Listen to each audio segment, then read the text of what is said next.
But first this hour, hundreds of companies from all over the world are in Moscow, hoping to find out what Russia has to offer in terms of nanotechnology. An international forum is underway, aiming to encourage more foreign investment in the sector. Our correspondent Daniel Bushell is following events at the Rus Nanotech Forum for RT. Russia's going all guns blazing in its attempt to bring high-tech to the country, to transform the country from a raw materials producer into an innovative one. We've seen that high-tech startups from Silicon Valley like Google and Intel have been in Moscow within the last month. A Russian official delegation then went to California to see how they do it, of course, ahead of building its own Silicon Valley near Moscow in a place called Skolkovo. Now we're here at Rus Nanotech 2010, pretty much the most high-profile sector in Russian high-tech at the moment, nanotechnology, which involves breaking down materials into tiny atoms and then rebuilding them to produce lighter, stronger new materials and products. And spearheading that is a company called Renova, and we're joined by Mikhail Livshits, who is the director of the company. Mikhail, tell us a specific nano project which will change people's lives. The projects which we are moving, it's as an example, it's a center of the coating solutions. It's called by Renova. Much more important thing which we are trying to build now is the Skolkovo project, as you mentioned.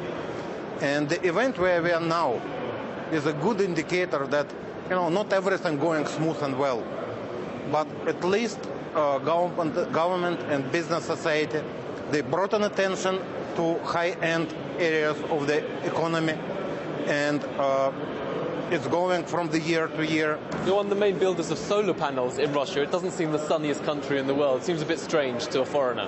When we're talking about such a product, it's not only the country oriented. Certainly, if we'll see the insolation map of Russia, it's not exactly the sunniest place. But don't forget about neighbors from the south part.